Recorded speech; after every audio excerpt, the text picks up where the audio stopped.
Hello learners, welcome back. In the previous video, we had learned about the moment area theorem 1. What does the theorem say? And we also learned how to derive the theorem. Now in this video, we are going to solve two questions in order to consolidate our understanding about the moment area theorem 1. So here is our first question. The first question says that we have to find the slope at point C of the cantilever beam as shown here, and we have to take whatever the modulus of elasticity is given over here, Young's modulus, and the moment of inertia, whatever it is given here. So now the prerequisite for solving the problem using the moment area theorem is that we must know how to draw the bending moment diagram. Also, we must know about the elastic curve. So this is the elastic curve of the diagram. There are two loadings acting on the beam over here and here. This load will try to deflect the beam in the downward direction. As simple as that. If they are acting in the downward direction, they will try to drag the beam in the downward direction. But since the beam is fixed at this point, at point A, there will be no deflection nor any rotation over here in this end of the beam. So the elastic curve will look simply like this. Now from the moment area theorem, we know that angle theta at point C, that is the slope at point C with respect to the tangent drawn at point A, will be equal to area of M by EI diagram between these 2 points. These 2 points means between points A and C. So we have to draw the bending moment diagram and find the area of the bending moment diagram between points A and C. This is the point A and this is the point C, and we'll simply get what is the required answer. So first thing first, let's draw the tangents at point A. So point A is not deviating at all. That means the slope is 0. So the tangent at the point A will be a straight horizontal line with 0 slope. And what will be the tangent at point C? The tangent at point C will be something like this. Now if we want to find theta C with respect to tangent drawn at A, it is this angle. This is theta C with respect to tangent drawn at point A. It is nothing but actually theta C. If you want to draw theta C, this is theta C, the slope at point C with respect to horizontal. And since the slope of the tangent drawn at point A is 0, theta C with respect to tangent drawn at A is nothing but theta C with respect to horizontal. So it's as simple as that. We have to find the slope, but from the moment area theorem, we cannot find the slope with respect to horizontal. We can find the slope with respect to the tangent drawn at some other point, right? But since the tangent drawn at some other point here is 0, we can say that we are finding the absolute angle. So moment area theorem is very convenient when the slope of the tangent at one of the points is 0.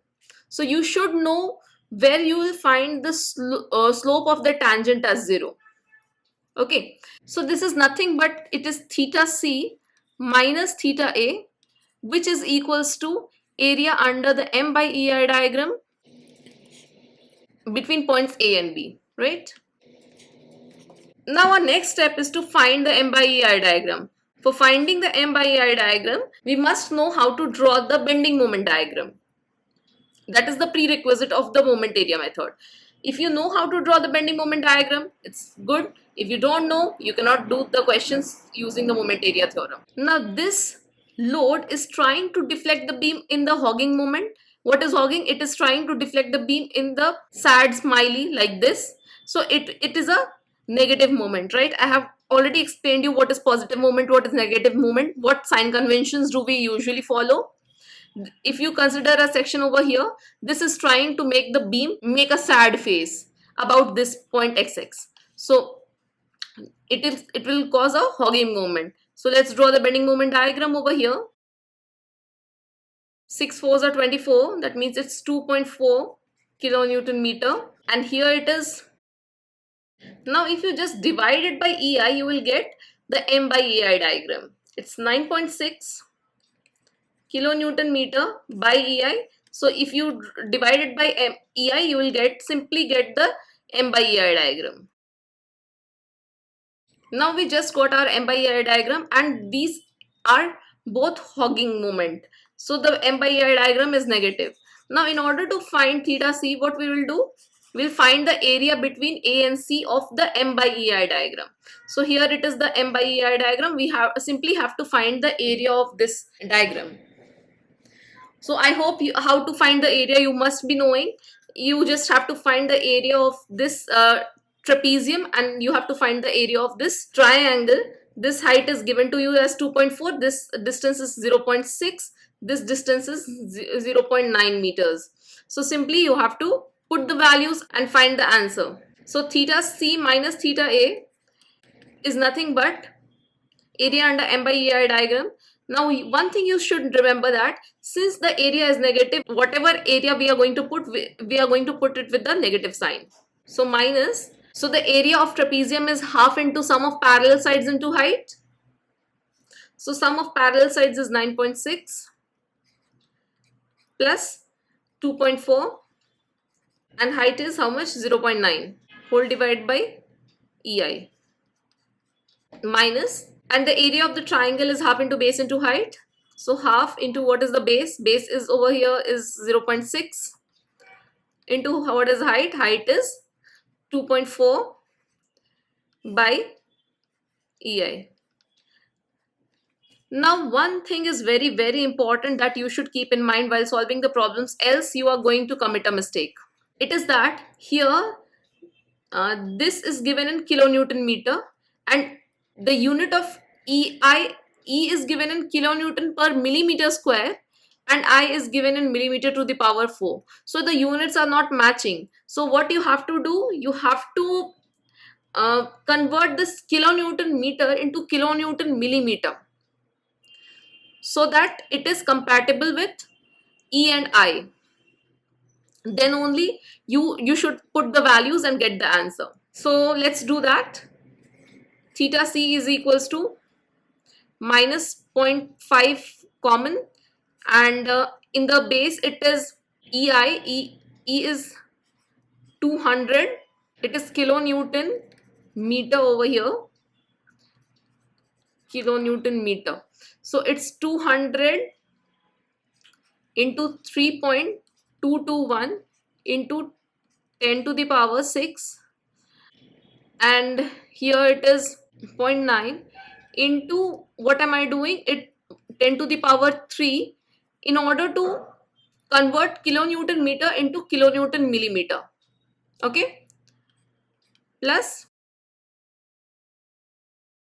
okay, now again 10 to the power 3 will be taken as common, so minus 0.5 into 10 to the power 3 by 200 into 3.221 into 10 to the power 6, whatever it is.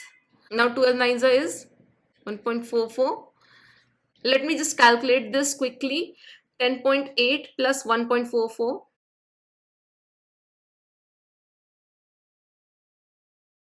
Okay, so I'm getting the answer as minus 0.0095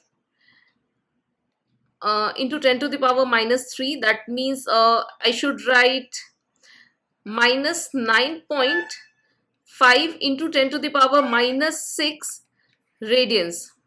And it is very, very important that whenever you get the answer in moment area method, you get the answer in radians and not in degrees. So you should keep in mind this fact. So there are important things to note in the moment area method. It is that first thing, you will not get the absolute answer. That means theta C is, I'm not getting the absolute theta C, I'm getting theta C with respect to tangent drawn at A. But since the slope of the tangent drawn at A is 0, that means I'm getting the absolute theta C. Now, second point to be remembered over here is, while solving the problems, you should keep in mind that your units are in same quantities, that it is kilonewton per millimeter square and it's millimeter to the power 4. Then your unit should be compatible with this, or else you are going to get a vague answer. Third thing you should keep in mind, that it's very important that theta C or theta, the slope which you will get from the moment area method is not in degrees, it is always in radians. So with this, I have completed the first question. Let's move on to the next question. Next question states that find the slope at point B, and again point B is missing. This is point B for the cantilever beam shown here. Take EI as 9 into 10 to the power 3 kilonewton meter square. Now we exactly know what to do. We have to draw the M by EI diagram. For that we have to draw the bending moment diagram, and we have to find the area of the bending moment diagram in order to find the slope at point B. But here we are unaware about the elastic curve.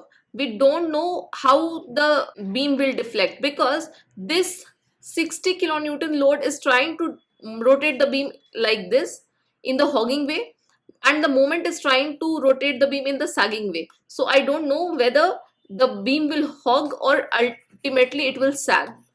So here lies the confusion. So what to do here? Let's draw the bending moment diagram first. Now this 108 kilonewton meter will try to rotate the beam in a sagging manner. That means it will try to make the beam happy. So, and the moment is constant, so it will be drawn with a positive sign over here, and the unit will be 108 kilonewton meter, right? And this 60 kilonewton will try to turn the beam in the sad position or the hogging position. So it will be, the bending moment diagram for this 60 kilonewton will be like this. 6 3 is 18, so it will be 180 kilonewton meter. If we combine these two diagrams, we'll get a single bending moment diagram, which is 108 over here, 72 over here in a negative direction. Now once we got the bending moment diagram, that is M by EI diagram, you can say if we divide it by EI, we'll get the M by EI diagram. We simply have to find the area under this curve in this diagram in order to get the slope at the curve. Now we for finding the area, we must know what is this distance. We don't know about this distance, right? So from where we are going to get this distance? You can either use the property of similar triangles. These two triangles are similar, or you can go by the traditional way of bending moment equation and find the distance between them. So I'll go with the traditional method, that is, let me write the moment equation for this point. Let this be x. So sagging is positive, minus hogging is negative if it is x over here. Now at a certain point it is going to be 0. Let's say that point is point number C. At C it is going to be 0. We have to find what is x. Equate it with 0. X is going to be 108 by 60. It's 1.8 meter. So once we got this is 1.8 meter, this will be 3 minus 1.8 is how much? 1.2 meter. Now once we got this, we can easily calculate slope at point C. So slope at point C with respect to tangent drawn at point A is area under the M by EI diagram between points A and B, right? This is the moment area theorem 1. But since this point A is fixed and it is having a 0 slope, the tangent is having a 0 slope, so what can we say? That theta C minus theta A is nothing but theta C, because this theta A is 0, and it will be area under the curve M by EI diagram. Now this is very important, that you should keep the signs intact. So if we have to find the area, first we will take minus. Area of the triangle will be half into base into height, so half into 72 by EI into height is 1.2, and this is positive, so we are going to add it up. So plus half into base into height, base is how much? It is 108 by EI into height is 1.8. We'll put the values, we'll get the answer. So let me just calculate it quickly. 86.4 minus 86.4 plus 194.4. Let me quickly calculate this. 194 minus 86, it's 108 divided by 2. It will be 54 by EI. So theta C will be 54 by EI. 54 by EI. Now this 54 was in kilonewton meter. Now this 54 was in kilonewton meter, and this EI is also in kilonewton per kilonewton meter square. So there is no need to change the units. You can directly put these values and you'll get the answer in radians.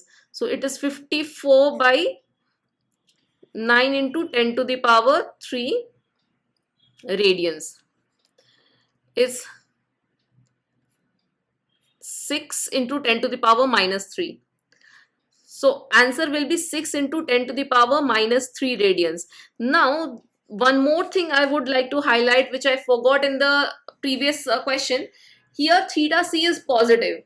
Theta C is positive means that beam is going to deflect something like this. Let me draw the deflected shape of the beam over here. The beam is going to deflect in the upward direction. Why in the upward direction? Because theta is positive. Theta is positive means if you draw a tangent over here, this tangent is going to make an angle in the anti-clockwise direction with the horizontal. Anti-clockwise direction with the horizontal. Now, what does this mean? If it is very difficult to remember clockwise, anti-clockwise, clockwise, anti-clockwise, it is very confusing, then let me just clear the confusion and let me tell you one secret. If you consider this as a coordinate axis, if you consider this as coordinate axis and the beam is deflecting something like this, let me change the color first, and the beam is deflecting something like this, you draw the slope here. The slope is increasing with the x-axis, right? You are going in the x direction and y coordinate is also increasing. So this is a positive slope. Positive slope means theta is also positive. It is in the now we can say it is in the anti-clockwise direction. Slope positive means theta positive. Slope negative means as you are going in the x direction, y will decrease. That means slope is something like this. If you consider this as the coordinate axis, slope negative means theta negative, and it will be in the clockwise direction. So sometimes people say clockwise, anti-clockwise, but it is very difficult to remember what is clock, what is anti-clock, whether it is clockwise is taken as positive or anti-clockwise is taken as positive. So what I have observed is that when you take slope as positive, so theta will be in the anti-clockwise direction and it will be positive. Okay, so we are getting theta C, which is actually theta B, but I forgot since I have written everywhere theta C, so let it be this, let this point be C instead of B. So theta C is positive, that means the beam is rotating somewhat like this, and the slope at point C is positive. Okay, same is here. You are getting the answer in radians and in negative. That means this beam is rotating somewhat like this, and at this point, which is point C, if you draw a tangent like this, it is having a negative slope. Negative slope means if you consider this x-axis, this y-axis, if you consider this coordinate system, if you draw a slope over here, the slope is, the y coordinate of the slope is continuously decreasing with respect to x-axis. So as the value of x is increasing, y is decreasing. See, this is a negative slope. Negative slope means this theta is also negative, and this theta is in the clockwise direction. So instead of remembering clockwise and anti-clockwise, I would request you all to learn that if the slope is positive, theta will be positive. If the slope will be negative, theta will be negative. So that's all from my side. Thank you for watching. Bye bye, and do give me your precious comments and suggestions. Stay tuned and like and follow me for more.